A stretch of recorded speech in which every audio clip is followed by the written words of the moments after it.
గడిచిన దినంలో మనం మత్తయి సువార్త 12వ అధ్యాయంలో 13వ వచనం వరకు ఉన్నటువంటి విషయాలను చక్కగా నేర్చుకోవటం జరిగింది. యేసుక్రీస్తు ప్రభుల వారు కనికరమునే కోరుచున్నాను గాని నేను బలిని కోరను అన్నటువంటి వాక్యంలో ఉన్న భావం ఏంటో అన్నటువంటి విషయాలను చెప్పినటువంటి పరిస్థితి, అలాగే ఓచు చేయగల వాడిని బాగు చేసినటువంటి సందర్భం, ఇవన్నీ చూసిన తర్వాత జరిగే సందర్భాలను మనం నేర్చుకునే ప్రయత్నం చేద్దాం. మనిషి గొర్రె కంటే ఎందుకు గొప్పవాడు, శ్రేష్ఠుడని చెప్పబడింది, ఏ కారణాన్ని బట్టి అనేది కూడా మనం నేర్చుకోవటం జరిగింది పిల్లరా. కనుక ఈ సమయంలో మత్తయి సువార్త 12వ అధ్యాయము 14, 15, 16 వచనాల్లో ఉన్నటువంటి విషయాలు మనం ధ్యానం చేస్తూ ముందుకు సాగుదాం. నేను చదువుతాను. మత్తయి సువార్త 12వ అధ్యాయము 14వ వచనం నుండి. అంతటా పరిసయ్యులు వెలుపలికి పోయి ఆయనను ఎలాగో సంహరింతుమా అని ఆయనకు విరోధముగా ఆలోచన చేసిరి. యేసు ఆ సంగతి తెలుసుకొని అచ్చట నుండి వెళ్ళిపోయిను. బహుజనుల ఆయనను వెంబడింపగా ఆయన వారిని అందరినీ స్వస్థపరచి తన్ను ప్రసిద్ధి చేయవద్దని వారికి ఆజ్ఞాపించెను. ఇక్కడ యేసుక్రీస్తు ప్రభుల వారు యొక్క శిష్యులు విశ్రాంతి దినమును ఉల్లంఘించారు అన్నటువంటి రీతిగా శాస్త్రులు పరిసయ్యులు భావించటం మనం చూస్తూ ఉన్నాం. తర్వాత దానికి ప్రభు చరిత్రలో నుంచే జవాబును ఇవ్వడం బట్టి ఆ తదుపరి విశ్రాంతి దినమున ఊచ చేయగలవాడిని బాగు చేయటాన్ని బట్టి ఈవెన్ విశ్రాంతి దినమున స్వస్థపరచటం న్యాయమా అని యేసుక్రీస్తు ప్రభుల వారు ఆ సూచక్రియ చెయ్యక మునిపే, యేసు ప్రభు సూచక్రియ చెయ్యక మునిపే అడిగి వాళ్ళకి ఏదో అంటే ఒక ముందస్తు వార్నింగ్ లాగా యేసు ప్రభుకు ఇచ్చినప్పటికీ కూడా ప్రభువు దాన్ని ఖాతరు చేయకుండా ఆయన్ని బాగు చేసి మరలా మేలు చేయడం మంచిదే. విశ్రాంతి దినాన్న దేవుడు విశ్రాంతి దినాన్న మనిషికి మేలు చేయొద్దని చెప్పలేదు. ఒక గొర్రెనే గుంటలో పడితే దాన్ని పైకి తీసుకురమ్మని మనం అనుకుంటాం కదా, తీసుకురావాలని. మరి అలాంటప్పుడు ఒక మనిషికి మనం సాయం చేస్తే తప్పేంటి అన్నటువంటి విషయం యేసుక్రీస్తు ప్రభుల వారు చెప్పడము జరిగింది. కాబట్టి ఇక్కడ వీళ్ళు ఏం చేశారు అనంటే, పరిసయ్యులు వెలుపలికి పోయి యేసు ప్రభును ఎలాగో సంహరిద్దామా అని వాళ్ళు అనుకున్నారట. అంటే బాగా ఆలోచన చేయండి. యేసు ప్రభును చంపాలని అనుకున్నారట. ఏం చేశాడని అనుకున్నారు చంపాలని? మరణదండనకు తగినటువంటి హేతువు ఏ కారణం ఉందని యేసు ప్రభుని చంపాలనుకున్నారంటే, ఎలాగూ ప్రయత్నం చేసినా యేసు ప్రభును నిలువరించలేకపోతున్నాం. అంటే సిద్ధాంతపరంగా వాక్య సంబంధించి వాక్యానుసారంగా ఏమైనా ఎదుర్కొన్నాం అంటే దానివల్ల కుదరట్లేదు. ఎక్కడ యేసు ప్రభు దొరకట్లా. శిష్యుల్ని ఏమైనా తప్పుపడదాం అంటే అక్కడ ఆయన దొరికే పరిస్థితి కనపడలేదు. ఇలా ఎక్కడ ఏ రూపేనా, ఎందుకనంటే ముఖ్యంగా విశ్రాంతి దినాన్ని పురస్కరించుకొని వాళ్ళు ఎందుకు చెప్తారు, ఇక్కడే కాదు ఎన్నో సందర్భాల్లో యేసు ప్రభువును ఇరికించాలని, శోధించాలని, ఇబ్బంది పెట్టాలని, ఆయన్ని శిక్షకు గురి చేయాలని అనేక రీతులుగా ప్రయత్నం చేస్తూ మోషే ధర్మశాస్త్రంతో లింకప్ చేస్తూనే సందర్భాలన్నీ మాట్లాడతారు. ఉదాహరణకి మనం ఇంతకుముందు చూసాం ఏమని, విశ్రాంతి దినమున కొన్ని ఆంక్షలు ఉన్నాయి. ఎవరు దాన్ని పాటించినా ఆ ఆంక్షలను ఎవరైతే మీరుతారో వాళ్ళు 100% మరణదండనకు పాత్రులు అని. కాబట్టి విశ్రాంతి దినాచరణ విషయంలో ఇలాంటి రూల్స్ ఉన్నాయి కనుక యేసు ప్రభుని ఇరికిచ్చేద్దాం అని ఆలోచన చేస్తే ఇది దేవుడు చెప్పిన నియమం కాదు, కేవలం ఈ పారంపర్యాచారాలని యేసు ప్రభు అక్కడి నుంచి కూడా తప్పించుకోవడం జరిగింది. అంత మాత్రమే కాకుండా మరొక సందర్భాల్లో కూడా గమనించగలిగితే చాలా స్పష్టంగా ఏమని రాయబడి ఉంటుందంటే, వ్యభిచారమందు పట్టబడిన ఒక స్త్రీని తీసుకుని వచ్చి మోషే ధర్మశాస్త్రం ప్రకారం ఈవిడ్ని రాళ్లతో కొట్టి చంపాలి, నువ్వైతే ఏమంటావు అని చెప్పిన సందర్భాలు కూడా మనకు కనబడతాయి. సో ఈ రకంగా మనం ఆలోచన చేస్తే ఏదో ఒక రూపేణ ధర్మశాస్త్రానికి సంబంధించి ఇరికించాలని ఆలోచన చేసేవాళ్ళు కొందరు, ఈ ఈ ఈ రూట్ లో అస్సలు కుదరట్లేదని మరొక రూట్ ఏం చెప్పడం జరిగింది? ప్రభుత్వానికి వ్యతిరేకంగా ప్రయత్నం చేస్తున్నాడు, కైసరుకు పన్నియొద్దని మాట్లాడుతున్నాడు యేసు ప్రభు. కాబట్టి సీజర్ చక్రవర్తి దృష్టిలో దోషిగా చిత్రీకరించి యేసు ప్రభు అడ్డు తొలగించాలని ఆలోచన చేశారు. కాబట్టి నీతిగా బతికేటటువంటి వాళ్ళకి, నీతి మాలినటువంటి వాళ్ళకి లోకంలో ఎప్పుడు కూడా ఒక విరోధ భావం, వైరుధ్యం, శత్రుత్వం పరిస్థితులు ఉండనే ఉంటాయి. కానీ మనం ఎప్పుడు గుర్తుపెట్టుకోవాల్సింది ఏంటంటే, వాళ్ళు మనల్ని శత్రువుగా భావించిన మనం మాత్రం శత్రుత్వాన్ని పెంచుకోకూడదు. యేసు ప్రభును సంపేయాలనే ఆలోచన చేసినా కూడా శాస్త్రులు పరిశీలన విషయంలో ఏ రోజు యేసుక్రీస్తు ప్రభుల వారు ఒక్క తప్పుడు ఆలోచన చేయలేదు. నన్ను చంపాలని అనుకున్నారా, తగిన సమయంలో మీకు బుద్ధి చెప్తాను, తగిన శాస్తి మీకు చేస్తాను, మీరు నన్ను ఇరికించాలనుకుంటారా, మిమ్మల్ని ఇరికిస్తానని ఈ తత్వం యేసు ప్రభులో కనబడదు. అంటే మనం సర్వసాధారణంగా మానవ మాత్రలు ఏం చేస్తామంటే, ఒకరు అపకారం తలపెడితే మళ్ళీ తిరిగి అపకారం చేయాలనుకుంటాం. సర్వసాధారణంగా ఉండే లక్షణం అది. మనకి ఒకరు మేలు చేయకపోతే మనం చేయం, ఒకరు మనతో మాట్లాడకపోతే మనం మాట్లాడు, ఒకరు నష్టం కలిగిస్తే మనం నష్టం కలిగించాలనుకుంటాం, ఒకరు గాయపడిస్తే మనం గాయపరచాలనుకుంటాం. ఇప్పుడు అలా ఉంటే మనం మనుషులుగానే ఉండిపోతాం లోకంలో. ప్రభు మనకి ఏం నేర్పించాడు? ఇప్పుడు చంపాలని అనుకున్నారు వీళ్ళతో పాటు, అంతెందుకు పక్కనే ఉన్న చెలికాడే శిష్యుడే యేసు ప్రభును అమ్మేయాలి, మరణానికి అప్పగించాలని ప్రయత్నం చేస్తున్న ఆ విషయం తెలిసిన ప్రభు మిగతా శిష్యుల్లాగే తన్ను ప్రేమించాడు. మహనీయులు ఊరికి ఎవరు కదా, గొప్పలు ఊరికి ఎవరు కదా, ఇలాంటి లక్షణాలు ఉంటేనే అవుతారు. కాబట్టి ప్రభువు ఇదిగో ఏ విధంగా వాళ్ళు చంపాలి అనేటువంటి ఆలోచన చేస్తూ ఉంటే, మరొక సందర్భంలో మరొక చోట ఏముంటుందంటే, ఈ శాస్త్రులు పరిసయ్యులు హేరోదీయులతో కలిసి యేసు ప్రభును చంపాలి అన్నటువంటి ఆలోచన కూడా చేయడం జరుగుతుంది. ఎందుకు హేరోదీయులతో కలుస్తారు అంటే, స్వతహాగా వీళ్ళు హేరోదు అధికారం కింద ఉన్నారు. ఇశ్రాయేలీలందరూ, యూదులందరూ అధికారం కింద ఉన్నారు కనుక వాళ్ళకి, అంటే ఇశ్రాయేలీలకు ఒక మనిషిని చంపే అధికారం లేదు. కాబట్టి చంపే అధికారం ఎవరికి ఉంది? హేరోదు సంబంధికులు. హేరోదీయులు అంటే హేరోదు సంబంధికులు కనుక రోమా ప్రభుత్వ అధికారులకు ఉంది కనుక రోమా ప్రభుత్వ అధికారులతో కలిసి, వాస్తవంగానైతే యూదులకు హేరోదీయులకు అస్సలు గిట్టదు. ఎందుకు? యూదులను బానిసలుగా చేసుకున్నారు కనుక హేరోదీయులు, వాళ్ళకు వీళ్ళకు అస్సలు పొసగదు. అయినను యేసు ప్రభుని ఏ రకంగానైనా సంహరించాలి అన్నటువంటి ఒక ఉద్దేశంతో ఏం చేయటం జరిగింది? వాళ్ళ అలయన్స్. ఈరోజు మనం రాజకీయ పార్టీలు చూస్తూ ఉన్నాం. ఒకప్పుడు వాళ్ళు తిట్టుకొని ఉంటారు భయంకరంగా, ఒకరి మీద ఒకరు దుమ్మెత్తుకొని పోసుకొని ఉంటారు, వాళ్ళకి వీళ్ళకు గిట్టుబాటు కాదే అనుకొని ఉంటారు. కానీ ఉమ్మడి శత్రువు మన ఇద్దరికి అన్నటువంటి రీతిగా ఒక వ్యక్తిని చూపిస్తూ, అతన్ని మనం చంపాలంటే మన ఇద్దరం కలవాలి అన్నట్టు, ఒకరిని ఓడించాలంటే మనం ఇద్దరం ముగ్గురమా కలవాలని కలిసినట్టుగా వీళ్ళు ముందు శత్రుత్వంతో ఉన్న వాళ్ళైనా సరే ఆ హేరోదీయులతో వీళ్ళు కలవటం అనేది జరిగింది. సరే, ఆ సమయంలో యేసు ప్రభు ఏం చేశారట? 12వ అధ్యాయం మత్తయి సువార్త 15వ వచనంలో ఏమని రాయబడింది? యేసు ఆ సంగతి తెలుసుకొని, అంటే యేసు ప్రభును సంహరించాలనే ఆలోచనలో ఉన్నారు అన్న సంగతి తెలుసుకొని అచ్చటి నుంచి వెళ్ళిపోయాడు అనే మాట మనకు కనబడుతుంది. సో ఇలాంటి మనం చూసినప్పుడు మనకి ఏమనిపిస్తుంది అంటే, చాలా మందికి యేసు ప్రభు ఏంటి పిరికి పందలాగా పారిపోతున్నాడు? అలా పారిపోవచ్చు అసలు? ఆయన బలమైన దేవుడు కదా, నిజంగా దేవుడైతే, శక్తిమంతుడైతే, లేదా న్యాయంగా బతికేవాడైతే ఎందుకు తప్పించుకుపోవాలనుకుంటాడు? ఏదో తప్పు చేస్తున్నాడు కనుకనే కాబట్టి తప్పించుకుపోతున్నాడు అనుకుంటారు చాలా మంది. కానీ వాస్తవం తెలియాలి.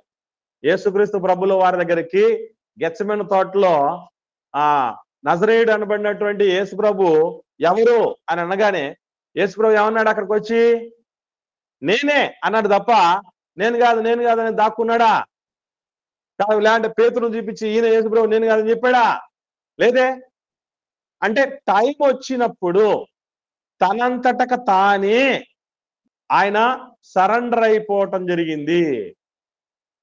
టైం అంటే ఏంటి? టైం అది దేవుడు ఏదైతే పనిచ్చాడో ఆ పనినంతా సంపూర్తి చేసేంత వరకు యేసుక్రీస్తు ప్రభుల వారు దేవునికి ప్రార్థనలు యాచనలు చేస్తూ భయభక్తులు కలిగి ఉన్నాడు. ఇది మనం గమనించాలి. ఆ బైబిల్ తీసేయమ్మా బాబు దగ్గర నుంచి. కాబట్టి ఇది చాలా ప్రాముఖ్యమైనది. యేసుక్రీస్తు ప్రభుల వారు చేతగాని వాడిగా కాదు, పిరికి పొందగా కాదు, ధైర్యం లేని వాడే కాదు పారిపోయింది. శరీరధారి అయిన దినాల్లో హెబ్రీ పత్రిక 5వ అధ్యాయం 7వ వచనంలో ఈ మాట ఉంటది మనకు. శరీరధారి అయిన దినాల్లో మహారోదనతో కన్నీళ్లతో ప్రార్థనలు యాచనలు దేవుడికి సమర్పించి భయభక్తులు కలిగి ఉన్నందున ఆయన అంగీకరించబడిను అని ఉంటుంది. తను మరణము నుండి రక్షింపగలవానికి అంటాడు. ఎప్పుడు ఏ టైంలో మరణము నుండి రక్షించగలవానికి? పని కంప్లీట్ కాక మునుపు నన్ను తీసుకెళ్లొద్దు నాయన, నువ్వు నాకు పని ఉంటూ ఇచ్చి భూమి మీద పంపించావు కదా, ఆ పనంతా నెరవేర్చేంత వరకు నన్ను కాపాడు అని దేవుడికి ప్రార్థన చేశాడు. అంతే తప్ప మనలాగా చాలా మంది అత్యాస్త పరులు ఎట్లా ఉంటారంటే, ఎందుకు దేవుణ్ణి ఆయుష్ అడుగుతా ఉంది లేదు మనకు. Many more happy returns of the day అని అంటారు మనం పుట్టినరోజు అప్పుడు. ఎందుకు many more happy returns of the day? ఎందుకు ఎక్కువ రావాలా? దేనికోసం? దేవుని కూడా మనం ఆకాంక్షిస్తాం. ఏమని? ప్రభువా ఆయుష్ ఇవ్వు ఇవ్వు ఇవ్వు ఇవ్వు ఇవ్వు ఇవ్వు అని అంటూ ఉంటాం. కానీ యేసు ప్రభు కూడా ఎందుకు ఉంచమన్నాడు, కాపాడమన్నాడు, ఆయుష్ నాకు ఇవ్వు అని అడగడం వెనక ఉన్నటువంటి పర్పస్ మనలాంటి అస్పష్టమైంది కాదు.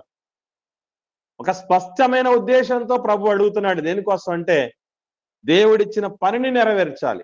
ఈ నెరవేర్చేలోపు చుట్టూ ఎన్నో ప్రమాదాలు ఉంటాయి కనుక యేసుక్రీస్తు ప్రభుల వారు ఈ ప్రమాదాల నుంచి తప్పించబడ్డానికి దేవుడిని ప్రార్థించడం జరిగింది.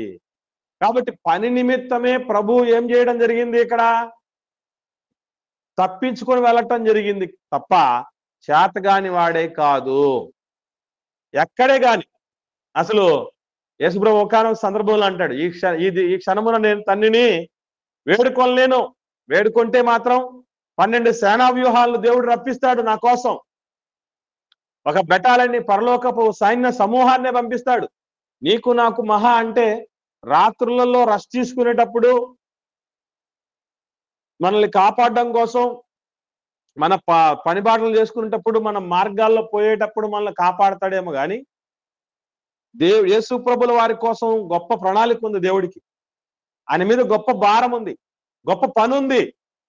కాబట్టి ఆ పనిని నెరవేర్చుకోవటానికి ఆయనకు స్పెషల్ పవర్స్ దేవుడు ఇవ్వడం జరిగింది. కాబట్టి వాటన్నిటిని ఉపయోగించుకోవచ్చు. కానీ ఇదేన్ని యేసు ప్రభు ఉపయోగించుకోలేదు. ఆయన చేతగా కాదు. ఇవి బలవంతుడైన దేవుడు అయినప్పటికీ కూడా మనం కూడా రేపు ఇలాంటి పరిస్థితులు వచ్చినప్పుడు, అరే నేను గొప్పవాడిని, నేను ధైర్యవంతుణ్ణి, నేను ధైర్యవంతురాల్ని, నేను పిరికి పొందను కాదు అని చెప్పేసి అననుకూల పరిస్థితుల్లో అనువుగాని చోట అధికులం అనే పరిస్థితుల్లోకి వెళ్ళిపోకూడదు. అక్కడ బీరాలకు వెళ్ళకూడదు, తగ్గాలి. పరిస్థితులు కొన్ని ఇలాంటి స్థితులు ఉన్నప్పుడు ఏం చేయాలంటే యేసుప్రభు అంతటి వాడే ఏం చేయడం జరిగింది? ఆ సిచ్యువేషన్ లో తప్పించుకొని పక్క వెళ్ళిపోవటం జరిగింది. ఈ లోకాధికారి వచ్చుచున్నాడు కనుక మనం వెళ్ళిపోదాం రండి అన్నాడు ప్రభు. కాబట్టి కొన్ని సందర్భాల్లో చూసుకుందాం, నువ్వు నేను చూసుకుందాం, నా తడాకాలు చూపిస్తా అనే పరిస్థితులు మంచిది కాదు పిల్లరా. కాబట్టి ఇది గమనించాలి. ప్రభు అందుకొరకే ఆయన వెళ్ళిపోవటం జరిగింది అన్నటువంటి విషయం మనం మరవకూడదు. ఇక మరొక విషయం ఏంటంటే 16వ వచనంలో ప్రాముఖ్యంగా యేసుక్రీస్తు ప్రభుల వారు ఆయన వారిని అందరినీ స్వస్థపరచగలిగినటువంటి వాడు. నిజంగా యేసుక్రీస్తు ప్రభుల వారు జీవిస్తున్న కాలంలో ఇప్పటికీ వైద్య శాస్త్రం ఎంతో కొత్త ప్రాంతాలు తొక్కింది కదా. ఇప్పటికీ కొన్ని రోగాలకు మందు లేదు. ఉదాహరణకి ఎయిడ్స్ కు మందు లేదు, క్యాన్సర్ కి మందు లేదు, కుష్టుకి పూర్తిగా మందు లేదు. ఇంత అడ్వాన్స్ టెక్నాలజీ ఉన్నా కొన్ని వాటికి మందులు లేవు. కానీ యేసు ప్రభులు వారు జీవిస్తున్న కాలంలో ప్రభువు అన్ని చేశాడు, కానీ వాళ్ళని రోగం బాగు చేయలేకపోయాడని ఏం లేదు. ఏ రోగంతో ఉన్నాడైనా అన్నిటినీ బాగు చేయగలడు. కారణం ఏంటంటే ఆయన సృష్టికర్త కనుక. వైద్య శాస్త్రం నేర్చుకున్నాడు కాదు, వైద్య శాస్త్రానికి సమస్తానికి ఆయన పితామహుడు. కాబట్టి యేసు ప్రభుకి అసాధ్యమైంది ఏం లేదు కాబట్టి, దేవుడికి అసాధ్యమైంది ఏం లేదు కాబట్టి అందరినీ ఆయన స్వస్థపరిచాడు. అలా స్వస్థపరిచిన తర్వాత తన్ను ప్రసిద్ధి చేయవద్దు అని వారికి ఆజ్ఞాపించాడు. ఎన్నో సందర్భాల్లో యేసు ప్రభుల వారు నన్ను ప్రసిద్ధి చేయొద్దు అని చెప్పిన సందర్భాలు కనబడతాయి. ఇలాగే నన్ను ప్రసిద్ధి చేయొద్దు, నన్ను ప్రసిద్ధి చేయొద్దు అని చెప్పిన సందర్భాలు కనబడతాయి. ఎందుకు అలా కనబడతాయి అనేది గత కాలంలో నేను చెప్పడం జరిగింది. ఎవరికైనా గుర్తుందా? ఆన్లైన్లో విన్నటువంటి వాళ్ళకి ఎందుకు మనం ఆ ప్రభువు నన్ను ప్రసిద్ధి చేయొద్దు అన్నాడు? ప్రసిద్ధి చేస్తే మంచిదే కదా. కారణం ఏమంటారు? ఒకసారి ఇంతకుముందు చెప్పాను నేను మీతో. ఎవరైనా గుర్తున్న వాళ్ళు ఉన్నారా? మర్చిపోయారా? వందనాలనా? వందనాలమ్మా, చెప్పమ్మా. అంటే వాళ్ళు చెప్పొద్దని చెప్పినా కూడా వాళ్ళు ఆగరన్నా, చెప్తారు అని నేను అనుకుంటున్నాను. అదే విధంగా సమయం కూడా ఇంకా రాలేదు కదా, అందుకు ఏమన్నా అలా చెప్పి ఉండొచ్చు అనుకుంటున్నాను. సో ఓకే, మానవుల మెంటాలిటీ ప్రకారంగా చెప్పొద్దంటే చెప్తారు అనే ఉద్దేశం యేసుప్రభుకు ఉంది కాబట్టి చాలా మంది ఇదే అన్నారు. ఎందుకంటే చాలా మంది సేవకులు స్వస్థపరిచిన తర్వాత మరి సాక్ష్యం ఇప్పిస్తారు కదా, మైక్ ఇచ్చి మాట్లాడిస్తారు కదా. సో అలా మాట్లాడించినప్పుడు ఎందుకయ్యా ఇట్లా చెప్పిస్తారు? యేసుప్రభు నన్ను ప్రసిద్ధి చెయ్యొద్దు అని క్లారిటీగా చెప్పాడు కదా. ఎక్కడైనా మరి దేవుడు నీకు చేసిన మేలు చెప్పమ్మా. 18 సంవత్సరాల నుంచి రక్తస్రావ రోగంతో ఉన్నటువంటి ఆమె బాగుపడ్డప్పుడు ఎవరు నీకు స్వస్థపరిచారు చెప్పమ్మా, దేవుడిని మహిమపరచమ్మా, నీ సాక్ష్యం పంచుకో అమ్మా అని ఆమెతో అనలేదే. ఎన్నో తీక్షణమైనటువంటి రోగాలు కలిగినటువంటి వాళ్ళు ఎంతో మంది ఉన్నా వాళ్ళందరినీ బాగు చేసినా నన్ను ప్రసిద్ధి చేయొద్దు, నేను చేసినట్టు చెప్పొద్దు అని ప్రభు చెప్పటం వెనక కారణం ఏమన్నారంటే, మానవుడి నైజం ఏంటి అంటే పండు తినద్దు అన్నాడు దేవుడు. తినద్దు అంటే ఏం చేశారు? తిన్నారు. కాబట్టి మనిషిని మనస్తత్వాన్ని ఎరిగి యేసు ప్రభు చెప్పొద్దు అన్నాడు. ఎందుకంటే చెప్పొద్దు అంటేనే చెప్తారు కనుక అని ఒక కొత్త భాషను చెప్పడం జరిగింది. ఏమండి గుర్తుపెట్టుకోండి, యేసు క్రీస్తు ప్రభుల వారు ఆయన నేనే మార్గము సత్యము జీవము అన్నాడు. నేనే సత్యం అంటే ఆయన ఏది చెప్తే అదే సత్యం, అంతే తప్ప ఆయన చెప్పొద్దు అని అంటే చెప్పమన్నట్టు కాదు. ఏదో ఆడవాళ్ళ మాటలకు అర్థాలు వేరన్నట్టు. ఆడవాళ్ళు ఏమంటారంటే అవునంటే కాదనట, కాదంటే అవునన్నట్ట. అట్లా ఏమన్నా యేసుప్రభు మాటలకు ఏమైనా అర్థాలు ఉన్నాయంటారు. మీరు ఆ విధంగా అనుకుంటే నేను మాట్లాడుతూ చెప్పండి. మనకు గ్రేట్ కమిషన్ అని ఒక ఆజ్ఞ ఉంది ఆఖరిలో, గుర్తుంది కదా. మత్తయి సువార్త 28వ అధ్యాయంలో మనం యేసుక్రీస్తు ప్రభుల వారు శిష్యులకి ఆజ్ఞాపిస్తూ చెప్పినటువంటి మాట ఏమని? మీరు సర్వలోకానికి వెళ్ళి సర్వ సృష్టికి సువార్తను ప్రకటించండి అన్నాడు. ఇప్పుడు సువార్తను ప్రకటించండి అన్నాడంటే ప్రకటించొద్దు అని అర్థమా? ప్రకటించండి అంటే ప్రకటించొద్దు అని అర్థమా? ఓకే, మరొక మాట ఉంది, ఇది కూడా చూడాలి. యోహాను సువార్త 8వ అధ్యాయం. నిజంగా యేసు ప్రభుల వారు ఈ విధంగా చెప్పిన దానికి అలాంటి అర్థం ఉంది అని అంటే నేను వీటికి అర్థాలు ఏంటో మీరు చెప్పాలి. ఏమండి? యోహాను సువార్త 8వ అధ్యాయము 11వ వచనం. యోహాను సువార్త 8వ అధ్యాయం 11వ వచనం ఏమనుంది? ఆమె అంటే ఎవరు నీకు శిక్ష విధించలేదా అని వ్యభిచారమందు పట్టబడిన స్త్రీని యేసు ప్రభు అడిగితే ఆమె 11వ వచనం ఏమంటుంది? లేదు ప్రభువా అనను. అందుకు యేసు నేనును నీకు శిక్ష విధింపను, నీవు వెళ్ళి ఇక పాపము చేయకుము అని ఆమెతో చెప్పాను. ఇక మీదట నువ్వు పాపం చెయ్యొద్దు అనంటే ఏం అర్థం? చేయమనా? పాపం చెయ్యొద్దు అంటే చేయమనా? సువార్త ప్రకటించండి అంటే ప్రకటించొద్దు అనా? ఏమైనా అర్థాలు ఉన్నాయి అట్లాంటి వాటికి? యేసుప్రభు ఎలాంటి వాడు అంటే ఒక మాట రాయబడింది చాలా స్పష్టంగా. ఒకవేళ మనం ఈ విధంగా చాలా మంది తప్పుగా తిప్పుతారేమోనని దేవుడు ముందే గ్రహించి మహనీయుడు ఏమంటున్నాడంటే, కొరింథీయులకు రాసిన 2వ పత్రిక 1వ అధ్యాయంలో అపోస్తలుడైన పౌలు గారు కొరింథీయులకు రాసిన 2వ పత్రిక 1వ అధ్యాయము 19వ వచనం చూడండి. 19వ వచనం, మా చేత అనగా సిల్వాను చేతను తిమోతి చేతను మీలో ప్రకటింపబడిన దేవుని కుమారుడగు యేసుక్రీస్తు అవునని చెప్పి కాదను వాడై ఉండలేదు గాని ఆయన అవునను వాడై ఉన్నాడు.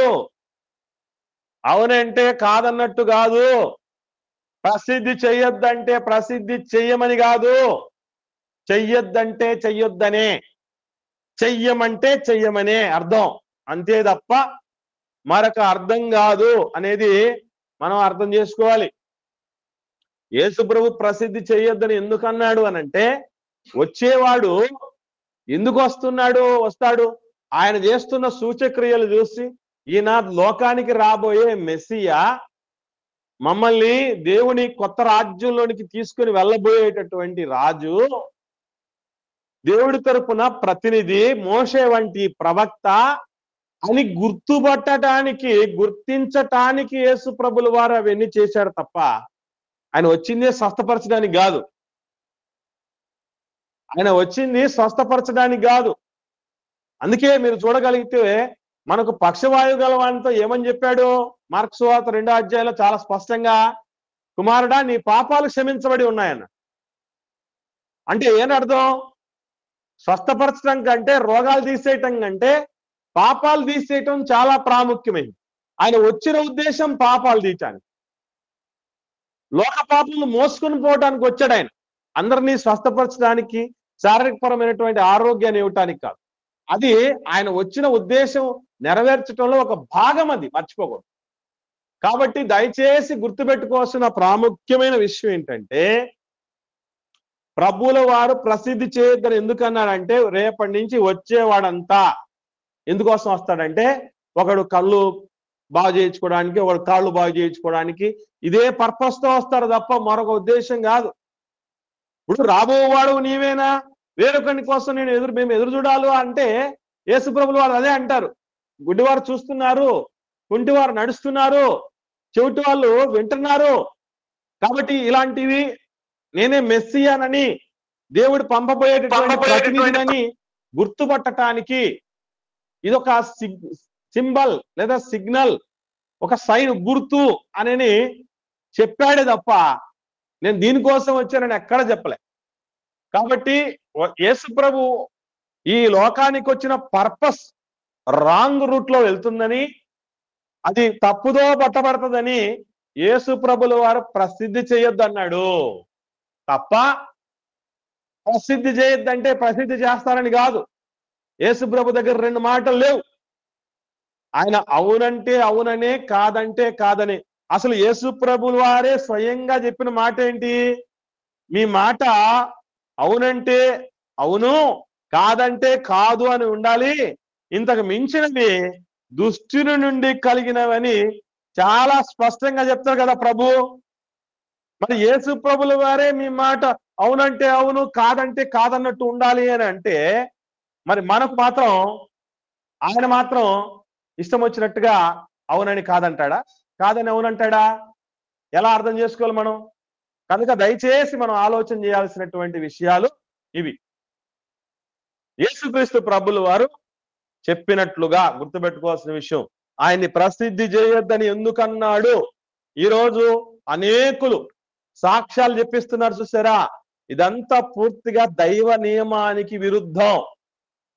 దైవ నియమానికి విరుద్ధం. ఎక్కడే గాని యేసుక్రీస్తు ప్రభుల వారు గాని, అపోస్తలులు గాని ఎన్నో అద్భుతమైన సూచకులు చేశారు, ఎన్నో మహత్కార్యాలు చేశారు. ఇదంతా చేసిన తర్వాత ఏ రోజు వాళ్ళు ఎవరి చేత సాక్ష్యం చెప్పించలేదు.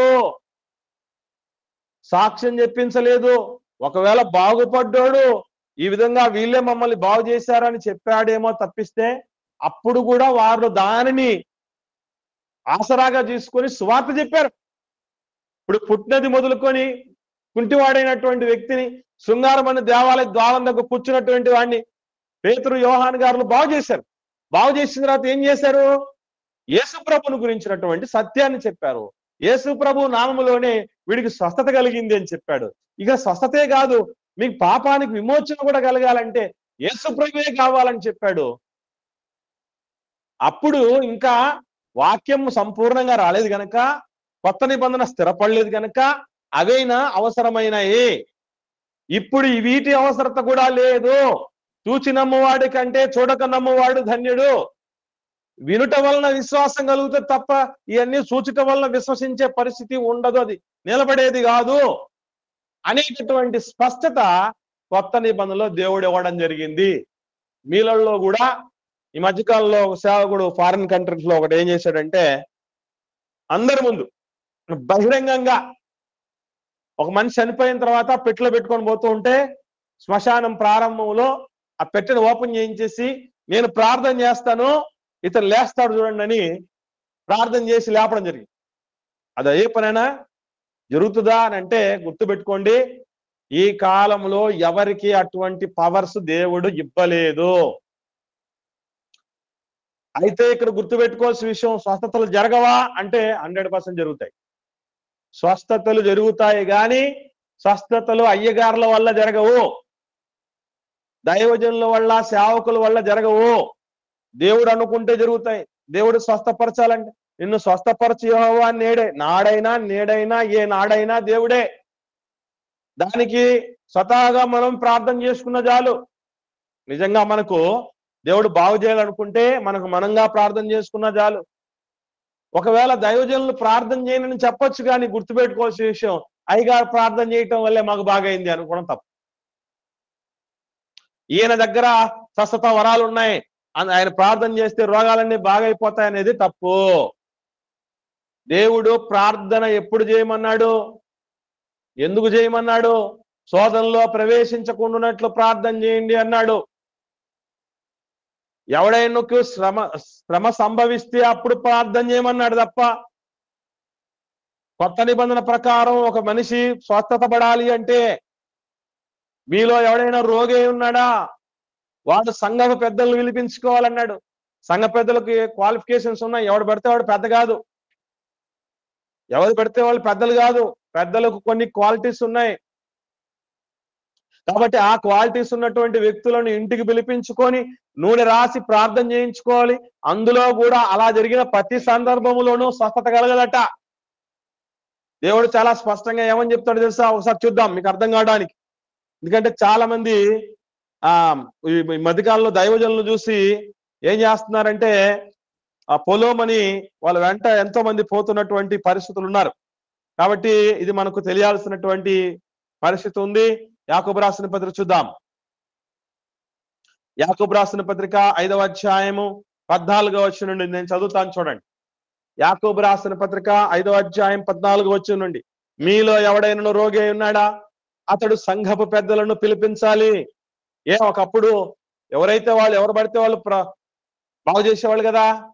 రోగం కాదు ఇప్పుడు, అప్పుడైతే రోగమే కాదు, పుట్టినప్పటి నుంచి ఎన్నో సమస్యలు ఉన్నాయి. అంగవైకల్యం ఉన్న వాళ్ళు ఉన్నారు, రకరకాల సమస్యలతో ఉన్న వాళ్ళు ఉన్నారు, చచ్చిపోయిన వాళ్ళు ఉన్నారు. ఇప్పుడు అలాంటి పరిస్థితులు కాదట. ఇప్పుడు పుట్టుకతో గుడ్డోళ్ళు, పుట్టుకతో చెవిటోళ్ళు, పుట్టుకతో అవిటోళ్ళు, వాళ్ళ కోసం ప్రార్థన చేయమని చెప్పలే దేవుడు. Note this point. ఎవడైనా రోగి ఉంటే వాళ్ళలో ఆ వ్యక్తి ఏం చేయాలట? సంఘ పెద్దలను పిలిపించుకోవాలట. ఈయనే పోతున్నాడు, అంతా రాంగ్ అయిపోతుంది. ఎందుకనంటే రోగి అయినటువంటి వ్యక్తి ఇంటికి వెళ్ళాలి, అంత పరిస్థితి ఉండాలి. అంటే అతడు అడుగు తీసి అడుగు వేయలేని పరిస్థితి అన్నమాట. ఒకనాడు పక్షవాయువు గలవాడిని అందరూ మంచం మీద పట్టుకొని వస్తారు చూసారా, అలాంటి దుస్థితి. సో అలాంటి పరిస్థితి ఉన్నా కూడా అతని ఇంటికే సంఘ పెద్దలు వాళ్ళు పిలిపించుకోవాలి. వాళ్ళు ఏం చేస్తారట? ప్రభునామమున అతనికి నూనె రాచి అతని కొరకు ప్రార్థన చేయాలి. ప్రార్థన చేసిన వెంటనే అయిపోద్దా అంటే 15వ వచనంలో అంటాడు, విశ్వాస సహితమైన ప్రార్థన ఆ రోగిని స్వస్థపరచును, ప్రభువు అతని లేపును. లేపేది ఎవరు అంటే పవర్ ఎక్కడుంది? పవర్ ఎక్కడుంది అని అంటే ప్రార్థన చేస్తాను అయ్యగారులు కాదు. అప్పుడప్పుడు చెప్తూ కొంతమంది అంటూ ఉంటారు, మీరు ప్రార్థన చేశారు మా వాళ్ళకి బాగా అయిపోయింది, వెంటనే భయం వేస్తుంది నాకు. ఎందుకంటే మనం ప్రార్థన చేసినంత మాత్రం చేత దేవుడు ఆయన అనుకుంటే, ఆయన సంకల్పిస్తే, ఆయనకి ఇష్టమైతే ఆయన స్వస్థపరుస్తాడు తప్ప ఇది మానవ ప్రయత్నం మాత్రమే. మనం ఏ పార్టీ వాళ్ళం అసలు? అందుకే చెప్తున్నాడు, ప్రభువు లేపుతాడట అతన్ని. అతడు పాపములు చేసిన వాడైతే పాప క్షమాపణ కూడా దేవుడి వల్ల కలుగుతుంది. అంటే స్వస్థత అయినా పాప క్షమాపణ అయినా దేవుడి వల్ల కలుగుతుంది తప్ప అయ్యగారి వల్ల, సేవకుడి వల్ల కలిగేది కాదు. ప్రార్థన చేసినంత మాత్రానే జరగదు. అందులో కూడా విశ్వాసరహితమైన ప్రార్థన అనేది ఒకటి ఉందట. అంటే అందరూ విశ్వాసంతో ప్రార్థన చేయడు. విశ్వాసంలో కర్త వలన విశ్వాసానికి గొప్పతనం వచ్చింది తప్ప మన విశ్వాసం వల్ల ఏదో గొప్పతనం వచ్చిందని కాదు. సో ఏది ఏమైనా మనం గుర్తుపెట్టుకోవాల్సిన విషయం ఒకటే ప్రియులారా, నేటి కాలంలో నాటి కాలపు పరిస్థితులు లేవు. యేసుక్రీస్తు ప్రభుల వారు అప్పుడు నిజంగా అంత పవర్స్ ఉన్నోళ్ళైనా సరే మా గురించి ప్రసిద్ధి చేయొద్దని చెప్పారు. గుర్తుపెట్టుకోండి. ఏ రోజైనా అపోస్తలు ఎంత గొప్ప గొప్ప కార్యక్రమాలు చేశారు. ఎంతమందిని యేసు ప్రభులాగే చచ్చిపోయిన వాళ్ళు కూడా లేపటం జరిగింది. ఎన్నెన్నో గొప్ప కార్యాలు చేశారు. ఎప్పుడు కూడా మీరు సాక్ష్యం చెప్పండి, మా గురించి చెప్పండి, మేము చేశామని చెప్పండి అని గొప్ప స్వస్థత వరము కలిగినటువంటి దైవజనులు అని రాయించుకోలేదు. ప్రవచన వరము గల దైవజనులు అని రాయించుకోలేదు. మీకు ఇంతకుముందు చెప్పాను, ప్రభు అని నామును ప్రవచించలేదా, అద్భుతాలు చేయలేదా, సూచక్రియలు చేయలేదా, మాత్కారాలు చేయలేదా? ఇవన్నీ మాట్లాడినప్పుడు ప్రభు అక్రమం చేయి వారలారా అన్నాడు. ఎందుకనంటే యేసు క్రీస్తు నామమున మారు మనసు పాప క్షమాపణ ప్రకటన జరగాలి తప్ప ఈ స్వస్థత ఎవడు చేయమన్నాడు? గమనించాలి. కాబట్టి ఒక మనిషికి పాపం పోవడం ముఖ్యం. దానికోసం మనిషి ఎక్కడ ఏ రీతిగా నేను పోగొట్టుకుంటాను అన్నటువంటి ఆలోచన చేయాలి. కానీ ఈరోజు రోగాన్ని ఏముందండి? అన్ని జనులు రోగాలు పోగొట్టుకోవట్లేదా? ప్రభు అంటే తెలియనోళ్ళు, ప్రభు అంటే గిట్టనోళ్ళు సైతం బాగుపడట్లేదా? ఆరోగ్యం తెచ్చుకోవట్లేదా? ఫిట్ గా ఉండట్లేదా? దాన్ని కాదు దేవుడు ఇప్పుడు చూస్తున్నది. అసలైంది వాళ్ళు ఎప్పుడు వాళ్ళ పాపాలు పోగొట్టుకోలేరు స్వతహాగా ప్రభు దగ్గరికి రానంత వరకు. కాబట్టి అది అల్టిమేట్. దానికోసం ప్రభు దగ్గరికి రావాలి. ఈ స్పష్టత అనేది చాలా ప్రాముఖ్యంగా ఉండాలి ప్రియులారా. ఇవన్నీ తెలియకుండా ఈ రోగాలు బాగు చేయడానికి యేసు ప్రభు వచ్చాడని ఆలోచనతో ప్రజలు ఉంటారు కనుక ప్రభు ఈ మాట చెప్పాడు. ఏమని? నన్ను ప్రసిద్ధి చెయ్యొద్దు అని. కాబట్టి అందుకు ప్రసిద్ధి చేయొద్దు అన్నాడు. మీలో ఎవరైనా ఇలాంటి ఆలోచనలు ఉంటే తీసేసుకోండి. వద్దు అని చెప్తే చేస్తారు. కాబట్టి మానవుడి మనస్సు ఆంతర్యం ఎరిగినవాడు కనుక ప్రభువు ఆ విధంగా చెప్పారనే మాటలు పొరపాటు కూడా మీరు చెప్పొద్దు. ఎందుకు చెప్పొద్దు అన్నాడు యేసు ప్రభు అంటే ఇది ఉద్దేశం. ఓకేనా? సో ఈ 3 వచనాలు మనం ఈ దినం నేర్చుకుందాం. వచ్చే రోజున, మరుసటి రోజున మనం నేర్చుకునేటువంటి అంశాలు తర్వాత మత్తయి సువార్త 12వ అధ్యాయంలో 17వ వచనం నుండి ఉన్నటువంటి విషయాలు, ప్రవక్త అయిన యెషయా ద్వారా చెప్పినది నెరవేరినట్లు అన్నటువంటి దాని దగ్గర నుంచి మంచి విషయాలు వచ్చే రోజు నుంచి మనం నేర్చుకునే ప్రయత్నం చేద్దాం. ఇప్పటి వరకు ఉన్నటువంటి వాటిలో ఎవరికైనా ఏమైనా సందేహాలు ఉంటే దయచేసి అడగండి.